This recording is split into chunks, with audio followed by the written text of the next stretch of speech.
Muy buenos días, hermanos. Gracias a Dios y gracias a sus oraciones ya me encuentro mejor. Muchas gracias por el cuidado y la preocupación de ustedes. Muchos se acercan a decirme que han estado orando, a decirme que le puedo llevar al púlpito para que esté mejor de la garganta.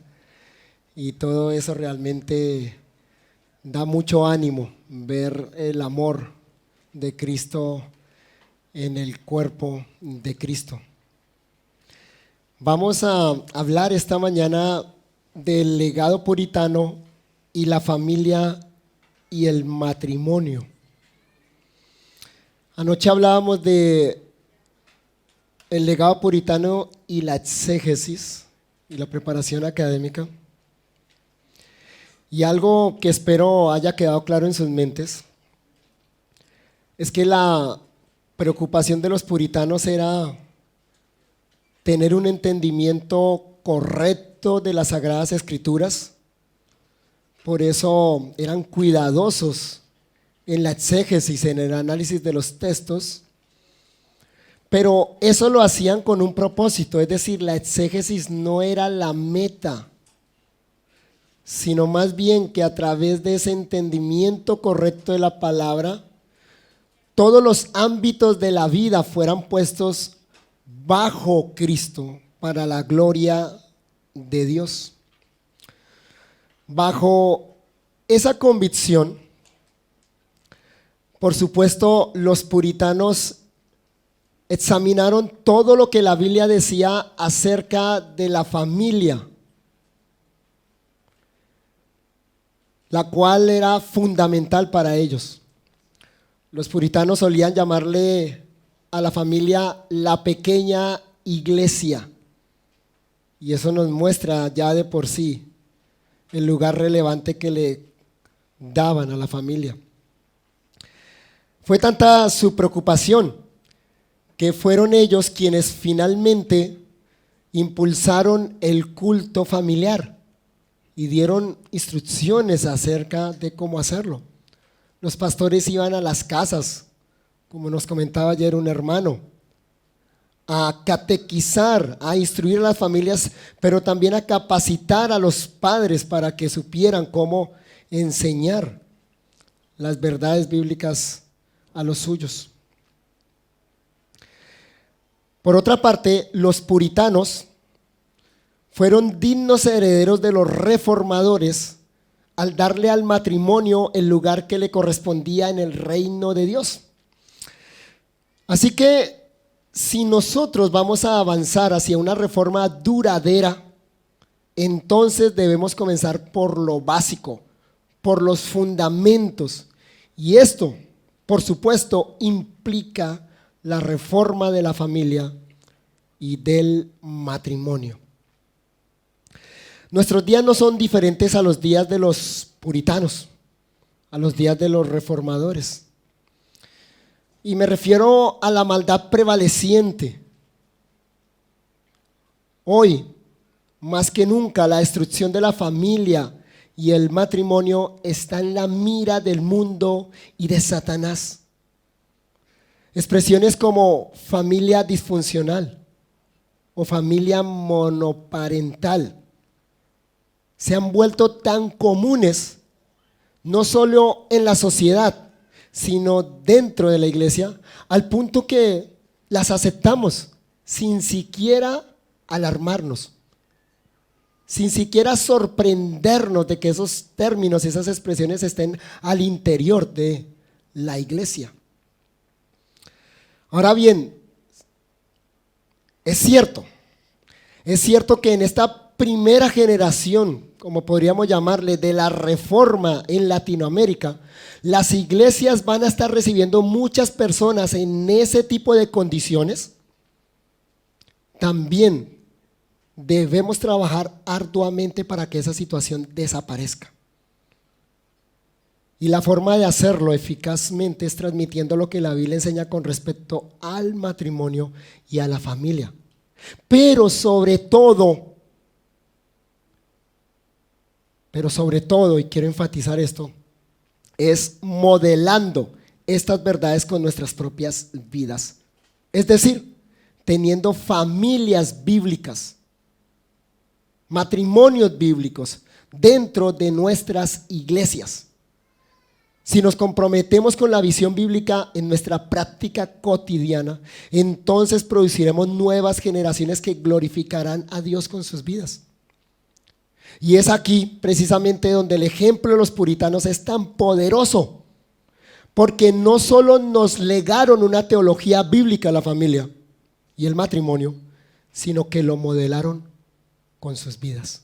Tenemos en ellos la teología, pero la práctica vivenciada. Vamos a considerar este tema primero mirando a los reformadores. Quiero hablar de los reformadores y el matrimonio. ¿Por qué razón? Bueno, porque recordemos que en el contexto en el que se dio la reforma del siglo XVI, el matrimonio estaba prohibido para el clero. De hecho, los reformadores fueron acusados de ser hombres lujuriosos porque tomaron para sí una esposa. Sin embargo, de sus biografías y autobiografías, sabemos que fueron hombres de hogar, sumamente afectuosos y cuidadores de la familia. En ese contexto, dominado por la teología medieval, el matrimonio era visto como un impedimento para el reino de Dios y era visto como algo pecaminoso, un mal necesario. Los reformadores fueron en contra de esa visión, escudriñando las escrituras, viendo lo que decía acerca del matrimonio y comprometiéndose ellos mismos con matrimonios que representaban fielmente la unión de Cristo y la iglesia. Es muy conocido el caso de Lutero con su amada Katy, o como él le decía, la señora Katy. Así le llamaba Lutero a su esposa Catalina von Bora. Y el tierno afecto que le profesaba es célebre. Sí, ese Lutero, rudo, fuerte, alemán, que escribió las 95 tesis e incendió la iglesia en el siglo XVI, era totalmente tierno con la señora Katy. Con ella tuvo 3 hijos. Y ella definitivamente fue la mano derecha de Lutero. Al respecto comentan los historiadores. Catalina adquirió inmediatamente la tarea de administrar y de manejar las tenencias extensas del monasterio, de la crianza y de la venta del ganado y del funcionamiento de la cervecería, para mantener a su familia y a los estudiantes y visitantes que buscaban audiencias con Lutero. En tiempos de enfermedades muy extendidas, Catalina utilizaba el monasterio como hospital, cuidando a los enfermos junto a las enfermeras. Durante su matrimonio con Lutero, tuvieron 6 hijos, de los cuales las dos primeras hijas murieron. No gozaban de gran bienestar económico, sino de lo poco que cobraba Lutero y del alquiler del alojamiento que ofrecían a los caminantes y peregrinos. Lutero, dice un historiador, estaba enamorado de su esposa tal y como lo demuestran en sus cartas. Catalina von Bora, además de trabajar, cuidar, educar, encontraba tiempo para leer la Biblia. Asimismo, podemos destacar de su vida que encontró tiempo para leerla, entenderla y meditarla en su corazón. El matrimonio de Lutero y Catalina von Bora duró 20 años hasta que Lutero falleció. Dice otro historiador, Catalina y Martín tuvieron 6 hijos: Johannes, Elizabeth, que murió con 8 meses, Magdalena, Martín hijo, Paul y Margaret. Y además los Lutero criaron a 4 hijos huérfanos y a Fabián, sobrino de Catalina. Ese es el caso de Lutero. Pero es más conocido el caso de Calvino y su relación con su amada Idelette. Joel Vicky nos suministra un excelente relato de lo que significó para el reformador de Ginebra la muerte de su esposa. La salud de Idelette empeoró constantemente durante sus 9 años con Calvino. Ella sufrió de fiebre durante los últimos 3 años de vida. En marzo de 1549 ya se encontraba en cama. Durante este periodo, Calvino sufría la persecución de poderosos enemigos en Ginebra, sin saber que ellos serían derrotados 6 años después. En aquel momento parecía que todo en su vida se estaba derrumbando. La ciudad aparentaba rechazarlo, sus reformas estaban fallando y su preciosa esposa estaba muriendo. Aún así, frente a todo eso, Dios sostuvo a su siervo. Sigue diciendo Joel Beeke, la mayor de las preocupaciones terrenales de Idelette eran sus hijos, por supuesto. Calvino prometió tratarlos como si fueran suyos, a lo que ella respondió: ya se los entregué a nuestro Dios, pero sé muy bien que tú no abandonarás a los que le confié al Señor. Calvino más tarde escribió: esa alma grandiosa, refiriéndose a su esposa Idelette, esa alma grandiosa tiene más poderosa influencia sobre mí que centenares de elogios. ¿Qué palabras? Insisto en algo, estas palabras hay que leerlas en el contexto del siglo XVI, en el contexto del que ellos salieron, donde el matrimonio era visto como un impedimento y como algo pecaminoso, un mal necesario. Al final de su vida en esta tierra, Idelette oró: oh Dios de Abraham y de nuestros padres, los fieles de todas las generaciones confiaron en ti y ninguno de ellos jamás fue frustrado. De igual modo, yo confiaré. Idelette finalmente fue a habitar en la gloria el 5 de abril de 1549.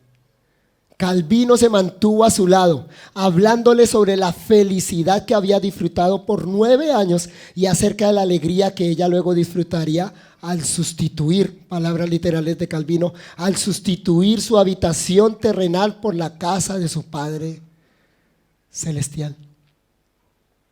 Las cartas de Calvino, después del fallecimiento de Idelette, expresan la tristeza por la pérdida de su más dulce compañía. Una mujer rara, dijo Calvino, sin igual. Aún en el lecho de muerte, ella no me fue incómoda, escribió Calvino. Eso hizo que el dolor de Calvino fuera todavía mayor. Esa prueba, dice Joel Beeke, nos hace recordar que someter nuestra voluntad a Dios no nos libra de las dificultades. Calvino tenía apenas 40 años cuando Idelette falleció. Y como Ezequías, tendría 15 años más de vida, pero serían 15 años de vida sin su preciosa esposa. Él escribió a sus amigos relatando cuán mal conseguía continuar su trabajo. Sin embargo, se esforzaba para tanto. Los amigos de Calvino lo acusaban de no tener corazón para trabajar tan diligentemente. Pero él era todo menos insensible. Calvino, escribiendo a un amigo, dijo: todos estos datos biográficos son muy interesantes porque estamos acostumbrados a la imagen del Calvino teólogo, no. Pero vean acá el corazón de Calvino hacia su esposa. Hago lo que puedo para no ser completamente consumido por la tristeza. Fui privado de la mejor compañía de mi vida. Ella era la fiel ayudadora de mi ministerio. Mis amigos no dejan nada por hacer para mí. En cierta medida alivian la aflicción de mi alma. Que el Señor Jesús los confirme por su Espíritu y a mí también bajo tan gran aflicción, que de cierto ya me habría derrumbado si no fuera por Él, cuyo oficio es levantar al postrado, fortalecer al débil y revivir al abatido, que me extiende ayuda desde el cielo. Qué visión maravillosa tenían estos reformadores, ¿no? Del matrimonio, pero sobre todo, ¿cómo lo vivieron? Pero pasemos a considerar el caso de los puritanos. Y quiero que pensemos en cuanto a los puritanos y la familia. ¿Qué tan importante era la familia y el matrimonio para los puritanos? Bueno, es fácil de ver por la cantidad de predicaciones y tratados que escribieron al respecto. Chapel Library hizo una gran, encomiable, importantísima labor a favor de la iglesia hispanohablante al compilar lo más selecto de estos escritos en un grueso tomo, aunque no exhaustivo, que publicaron como una teología de la familia. Yo creo que acá ya lo conocen, ¿no? En Bolivia.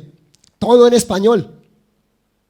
Es un compendio de todo lo que los puritanos y algunos posteriores a los puritanos han dicho acerca del matrimonio y la familia. Los temas allí tratados, tomando solo en cuenta los encabezados, nos dan una idea de lo serio que era para los puritanos poner todos los ámbitos de la vida bajo el señorío de Cristo, comenzando por la familia. Déjeme señalarles solo los encabezados de esa teología. La adoración familiar, hombres piadosos, feminidad virtuosa, matrimonio, paternidad, maternidad, bebés, el aborto, los deberes de hijos e hijas, ropa modesta, pensamientos para los jóvenes y el día del Señor. ¿Qué notamos al leer esta lista de encabezados, esta recopilación que ha hecho Chapel Library con relación a la teología de la familia en los puritanos? Bueno, notamos que a los puritanos les interesaba dar forma a la familia de acuerdo al patrón divino. Por eso hablaban a cada uno de los miembros de la familia. Hablaban específicamente a los padres, a los hijos específicamente, le hablaban a la esposa, le hablaban al esposo y señalaban los roles divinamente establecidos y las obligaciones que estos connotaban.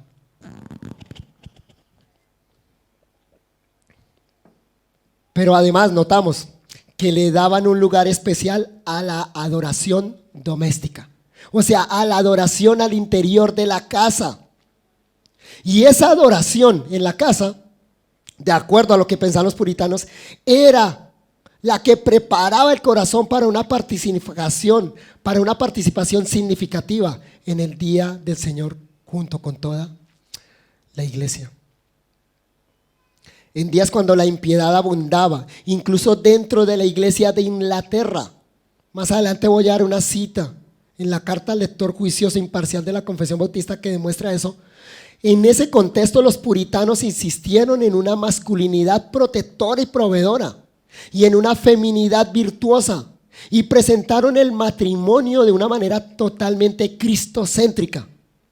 Notemos, por ejemplo, cómo comienza su exposición sobre el matrimonio y los deberes del esposo y la esposa Richard Steele comentando Efesios 5:33, que dice: por lo demás, cada uno de vosotros ame también a su esposa, a su mujer, como a sí mismo, y la mujer respete a su marido. La introducción, porque es todo un sermón, la introducción de Steele es así: el matrimonio es el fundamento de toda sociedad. Por lo tanto, este tema es muy importante. Explicarles a ustedes los deberes conyugales es mucho más fácil que convencerlos de cumplirlos en la práctica. Ajusten su voluntad a las Escrituras, no viceversa. Hagan suyo Efesios 5:33. Y pasa a describir, digamos, como le llamaríamos hoy en día, el bosquejo de su sermón. Primero, la conexión. Por lo demás, comienza diciendo el texto, es una transición de la realidad de la relación de Cristo con la iglesia. Significa que, a pesar de ser un ideal inalcanzable, deben tratar de alcanzarlo, o que, por ser un noble ejemplo, deben imitarlo en su relación con su cónyuge. Este es el punto cristocéntrico. Segundo, la directiva. La obligación universal. Cada uno de vosotros, no importa lo bueno que sean ustedes o lo malo que sean sus cónyuges, todos los maridos tienen derecho al respeto de sus esposas, sean ellos sabios o necios, inteligentes o lentos, habilidosos o torpes. Todas las esposas tienen derecho al amor de sus esposos, sean hermosas o feas, ricas o pobres, sumisas o rebeldes. B, la aplicación particular. Cada uno, cada esposo, cada esposa debe aplicar esto a su propio caso en particular. Pasa al tercer punto, Steele. Resumen de los deberes. El deber de cada esposo. amar a su esposa. Este no es el único deber, pero incluye a todos los demás. Debe amarla como a sí mismo. Esto es como la regla de oro. ¿Y por qué ha de amarla? Porque ambos son en realidad uno. Amarla dará como resultado bendiciones para él. Ve el deber de cada esposa. Temer, en griego, o reverenciar o respetar a su marido por su persona y por su posición. Esto incluye necesariamente amor, porque si ella lo ama, tratará de agradarle y evitará ofenderlo. ¿Cómo les parece? Esa es la introducción al sermón. Exegéticamente preciso, profundo, demuestra un análisis serio del pasaje, pero totalmente práctico y cristocéntrico. Al comienzo de una teología de la familia, los editores traen a la mente del lector esta contundente cita de Richard Baxter: si descuidamos esto, arruinamos todo. ¿Qué podemos lograr nosotros? Hablando Baxter como pastor, ¿qué podemos lograr nosotros para reformar una congregación si todo el trabajo tenemos que hacerlo solos? ¿Y las cabezas de familia no cumplen las obligaciones que les corresponden? Si la obra del ministro comienza a dar algún bien en alguna alma de una familia, el hecho de que dicha familia sea indiferente, mundana, ignore, lo apagará o dificultará en gran manera. En cambio, si podemos conseguir que los que gobiernan a su familia cumplan su parte, haciéndose cargo de la obra donde nosotros la dejamos y prestan su ayuda, cuánto bien puede resultar, como lo he mostrado más explícitamente en otra parte. Por lo tanto, dice Baxter, les ruego que hagan todo lo que puedan para promover el cumplimiento de esto. Y si anhelan la verdadera reforma, y esto suena muy actual hoy en día, si anhelan la verdadera reforma y el bienestar de sus parroquias, comiencen ¿por dónde? Por las familias.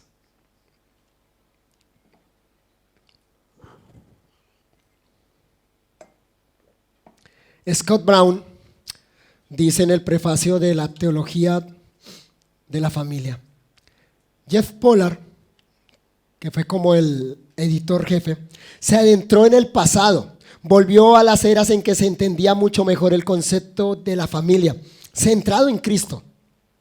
Ha rescatado la doctrina encerrada en los cofres de tesoros literarios del pasado. Doy gracias porque también hizo esto para la doctrina bíblica de la familia. En la actualidad, o sea, lo que nos corresponde a nosotros, él dice, en la actualidad necesitamos una reforma de la familia, o más bien una reforma de la vida familiar bíblica. La reforma protestante incluyó una reforma o transformación de la familia, y más adelante entre los puritanos, sucesores de los reformadores, porque Juan Calvino fue primero y ante todo un pastor cuya predicación era expositiva, aplicando las escrituras a cada aspecto de la vida, incluyendo a la familia. Pero esa reforma no murió con Calvino, porque los sucesores de los reformadores la continuaron y continúa hasta hoy. La mayoría de los autores presentados en esta obra son de la época de la reforma de la familia, que tuvo lugar durante la época de la reforma y de los puritanos. Continúa diciendo Scott Brown: durante la reforma protestante se examinaron numerosos aspectos teológicos y prácticos de la vida, corrigiéndolos en concordancia con las escrituras.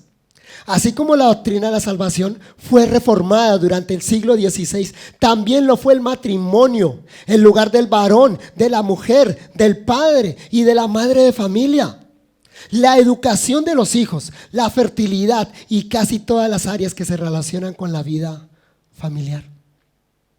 Juan Calvino nunca escribió un libro específicamente sobre la familia, pero a través de sus sermones, comentarios, escritos sistemáticos y las ordenanzas de Ginebra, encendió una reforma familiar que sigue ardiendo,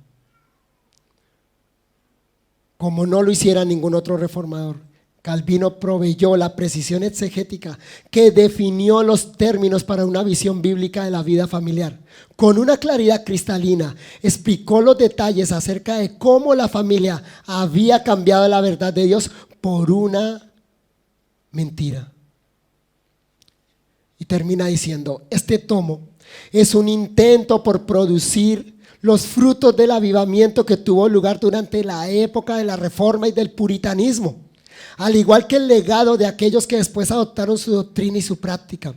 Durante la era del puritanismo hubo un avivamiento distintivo de la vida familiar bíblica. Esta reforma está detalladamente documentada en muchos libros que fueron escritos sobre el tema. Así que quiero animarlos a que lean esa obra maravillosa que está disponible en español. Ahí tienen toda una teología de la familia, tema por tema, deber por deber, miembro por miembro de la familia, y tiene instrucciones totalmente bíblicas de estos maravillosos escritores puritanos. Ese mismo énfasis y preocupación se ve en la carta al lector juicioso e imparcial con la que los bautistas particulares presentaron su confesión de fe de 1689. Escuchen lo que dicen allá. Ciertamente hay una fuente y causa de la decadencia de la religión. Lo están diciendo los redactores de la Confesión Bautista. En el siglo XVII dicen que había una decadencia de la religión en sus días, que no podemos dejar de mencionar e instar encarecidamente a que se corrija. El descuido de la adoración a Dios en las familias por parte de aquellos a quienes se les ha encomendado la carga y la conducción de estas es la causa. No puede la burda ignorancia e inestabilidad de muchos, así como la profanidad de otros, ser imputada justamente a sus padres y cabezas de hogar, quienes no los han adiestrado en el camino por el que debían andar cuando eran jóvenes. Antes bien, han descuidado aquellos mandatos frecuentes y solemnes que el Señor les ha impuesto para que así los catequizaran e instruyeran, a fin de que en sus años tiernos fueran sazonados con el conocimiento de la verdad de Dios, como se revela en las Escrituras. Y también por su propia omisión de la oración y otros deberes religiosos en sus familias, junto con el mal ejemplo de su vana conducta, ¿acaso no los han habituado primero al descuido y luego al desprecio de toda piedad y religión? Sabemos que esto no excusará la ceguera ni la maldad de nadie, pero de cierto caerá pesadamente sobre aquellos que así han dado ocasión para lo anterior. Los primeros a la verdad mueren en sus pecados, pero no se demandará su sangre de aquellos bajo cuyo cuidado estaban, quienes incluso les permitieron seguir adelante sin advertencia y hasta los condujeron a los caminos de destrucción. ¿Acaso la diligencia de los cristianos en el cumplimiento de estos deberes en épocas pasadas no se levantará en juicio contra ellos y condenará a muchos de los que ahora serían considerados cristianos? Parecen muy actuales esas palabras, ¿o no? Ellos sabían, entendían perfectamente que redactar una confesión de fe era solo una parte de la reforma de la iglesia. Todas esas doctrinas tenían que llevarse al ámbito familiar. Y por eso, y en tercer y último lugar, quiero que consideremos los catecismos y la instrucción familiar.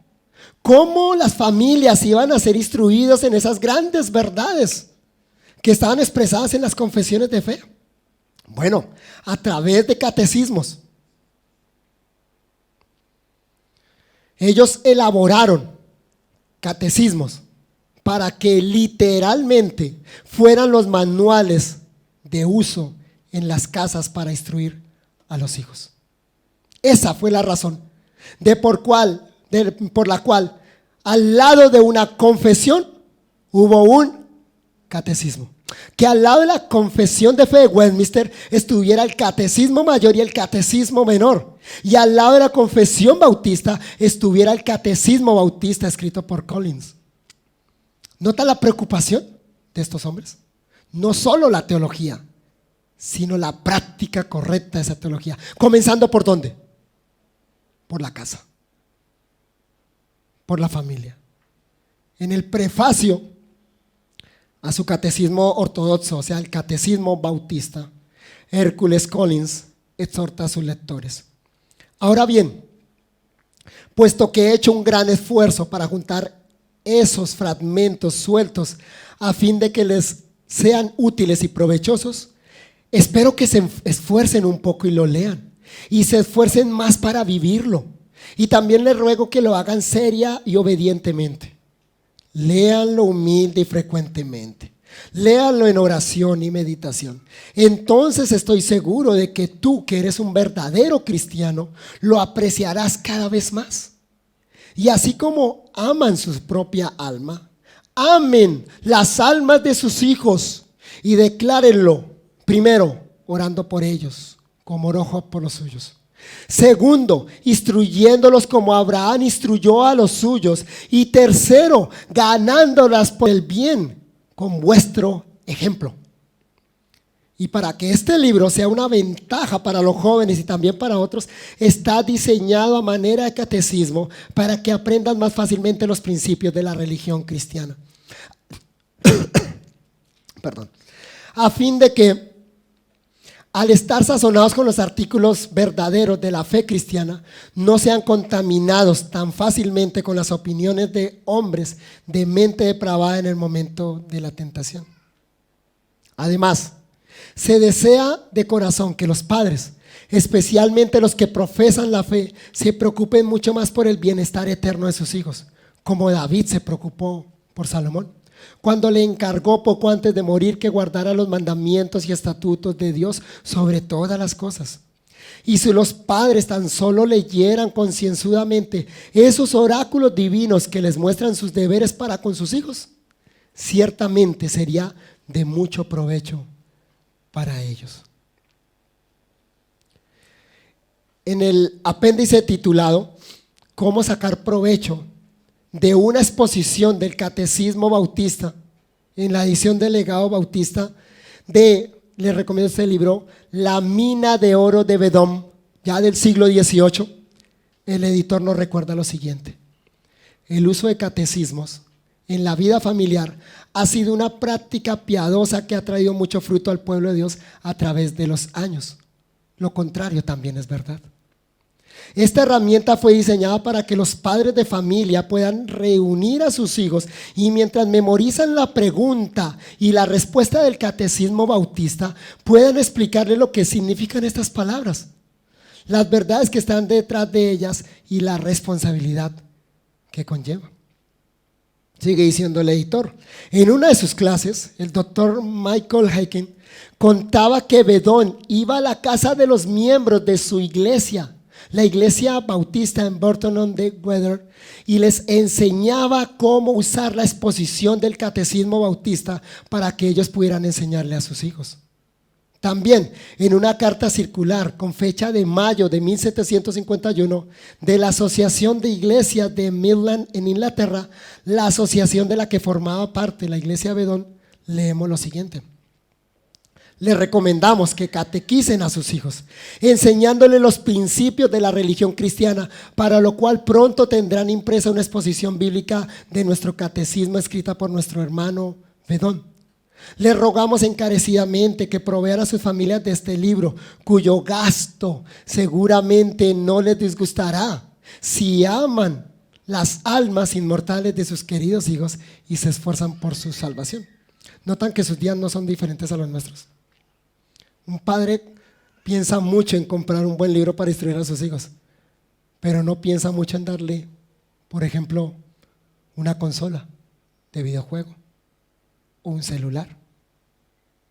Pasaba lo mismo en esa época, ¿no? Solo por citar un ejemplo práctico, continúa diciendo el editor, de cómo hacerlo, podemos considerar la primera pregunta: ¿quién es el primer y principal ser? Esa es la primera pregunta del catecismo ortodoxo. Y su respuesta: Dios es el primer y principal ser. Esta pregunta y respuesta son muy sencillas de memorizar. Es para niños.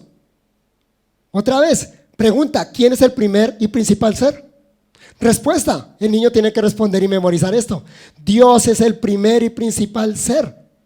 Mientras los hijos repiten esta verdad, el padre puede guiarlos en la exposición de Benón, enseñándole a sus hijos la demanda maravillosa que esta pregunta tan sencilla hace. La conversación podría ser algo así. Hijos, la Biblia enseña que Dios es el primero de todos los seres. En Isaías 44:6 dice, yo soy el primero. Pero, ¿qué significa que Él sea el primero? Significa que Él es la razón por la que todo existe. Todo viene de Él, de su mano, y todo depende de Él. Él es quien gobierna todo. Pero, ¿saben qué más significa? Recuerden, es un padre hablando a los hijos, ¿no? ¿Qué más significa? Que Él es la causa de todo.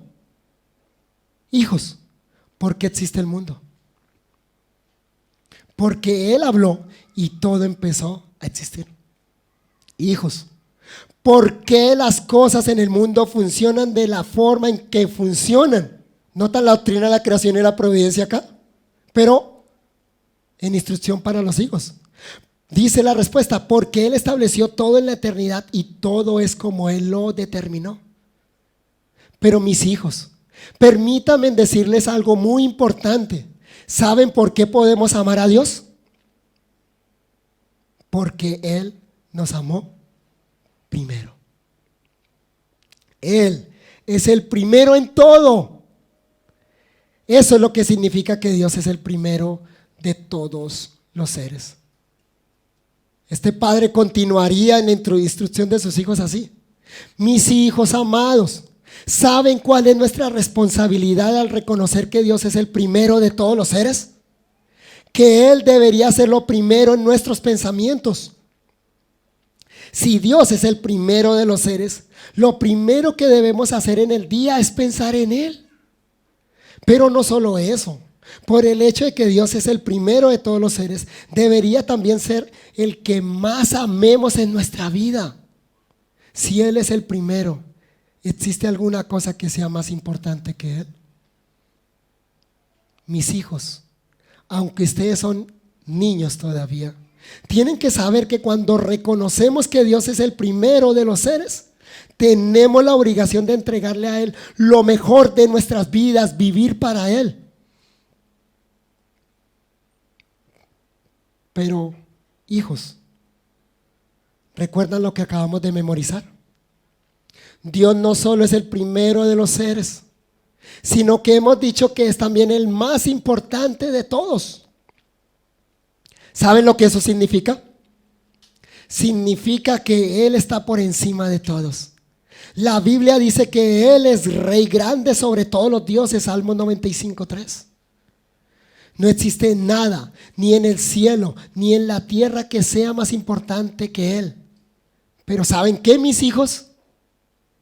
No solo que Él es el más importante, sino que por siempre lo será. En nuestra vida hay cosas que son importantes, pero todas ellas lo son por un tiempo. Hoy la escuela y sus juguetes ocupan un lugar importante en sus vidas, pero cuando crezcan, esas cosas que hoy son importantes serán solo un recuerdo y pasarán a ocupar un lugar de menor importancia. Sin embargo, Dios siempre seguirá siendo lo más importante. Este padre continuaría la instrucción a sus hijos y notan la clase de teología que le está dando a sus hijos. Toda una teología propia ahí, hablada en lenguaje de niño. Mis hijos, antes de poder terminar nuestro tiempo de estudio, quiero decirles una cosa más. Si Dios es el ser más importante, ¿debería Él ser el amor más importante en nuestras vidas? Si Dios es el ser más importante, ¿debería Él ser el amor más importante de nuestras vidas?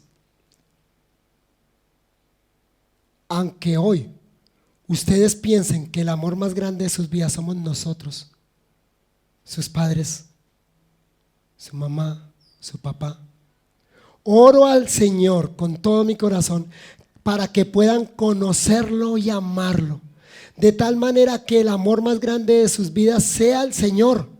Su mamá y yo los amamos inmensamente y daríamos nuestra vida por ustedes.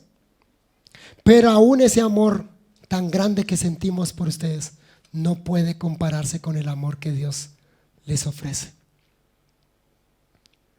Por esa razón, es Él quien debe ser el amor más grande de sus vidas. Mis hijos, ¿quién es el primer y principal ser? Por favor, no se olviden estas verdades que hemos aprendido hoy. Cada vez que repitan en alta voz, Dios es el primer y principal ser, recuerden que eso significa que por eso deben amarlo y vivir sus vidas para Él con todo su corazón. Termina diciendo el editor: usa esta exposición para enseñarle a tus hijos la verdad cristiana y para meditar en ella constantemente. Y yo añado, acompañen esto con ejemplo, con sus propias vidas piadosas. Que sus hijos aprendan por la exposición que ustedes les dan de las verdades bíblicas usando catecismos, pero que sobre todo ellos vean que Dios es para volver al ejemplo que damos, el principal, el primer y principal ser, porque ustedes lo viven así, porque Dios es lo más importante en sus vidas, por encima de todo, incluso de sus propios hijos. El impacto que produjeron los puritanos en su generación, en sus propias familias, se debió a su teología, pero a su práctica también. Conclusiones. Primero, como bien afirma Gerardus Voss, los puritanos estaban convencidos de que el núcleo principal de la iglesia está conformado por los hijos de los creyentes. Es decir, Dios normalmente tiene sus elegidos y los llama a salvación de las familias cristianas. Por eso, los puritanos tomaron muy en serio el mandato bíblico de educar a sus hijos en la fe. Sí, ocúpate en el evangelismo, ocúpate afuera en la predicación de las buenas nuevas, pero hazlo primero en tu casa. Instruye primero a tus hijos.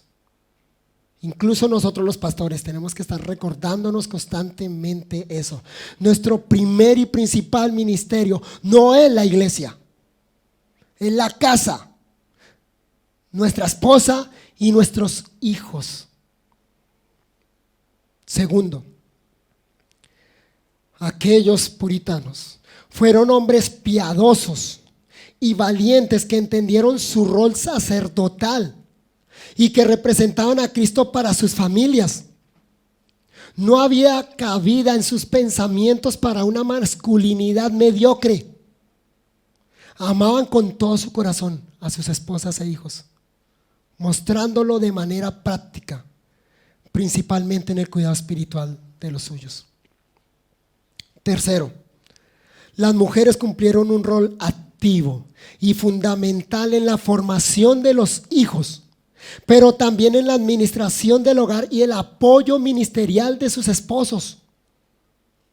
Fueron en realidad mujeres que practicaron la feminidad virtuosa. Cuarto y último, el culto familiar fue para ellos tan importante como el culto corporativo. Allí, en el culto familiar, los niños e incluso los trabajadores, porque en esa época los trabajadores eran parte de la familia, recibían la instrucción bíblica, la catequesis, con todas las implicaciones para la vida práctica. Y de esa manera se preparaban adecuadamente para la adoración corporativa el día del Señor. Oremos. Nuestro buen Dios, qué legado el que nos has dejado, Señor. Vemos tu amor para la iglesia representado en tu palabra, la palabra eterna que nos has dejado, Señor, para escudriñarla, sacar de ella estos maravillosos tesoros. Pero también vemos tu amor por tu iglesia en todo este legado histórico tan maravilloso que nos has dejado, Padre Celestial. Queremos no solo la teología de los reformadores y los puritanos, queremos también la práctica que ellos tuvieron.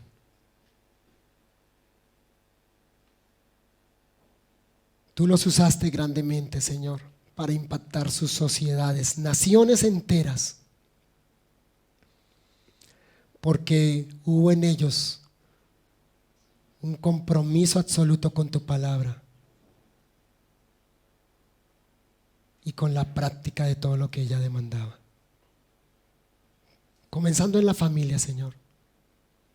Ayúdanos a colocar nuestros ojos, nuestra mirada en lo fundamental. El fortalecimiento, la edificación de las familias, Señor. Levanta hombres, Señor, que asuman una masculinidad bíblica, que amen a sus familias como Cristo amó a la iglesia. Levanta mujeres virtuosas, Señor, que se comprometan con la visión bíblica del rol de la mujer, tan importante como es, Señor. Que los padres, papá y mamá, Señor, asuman juntos, Señor, en cabeza del Padre, la instrucción de sus hijos. Que entiendan que no es la iglesia la responsable en la instrucción de los hijos, sino los padres. Que asuman esta tarea con dedicación, Señor, por amor a las almas de sus hijos y por amor a ti, Señor. Danos, Señor, una reforma, no solo teológica, sino una reforma del hogar. Te lo rogamos en Jesús. Amén. Gracias, hermanos.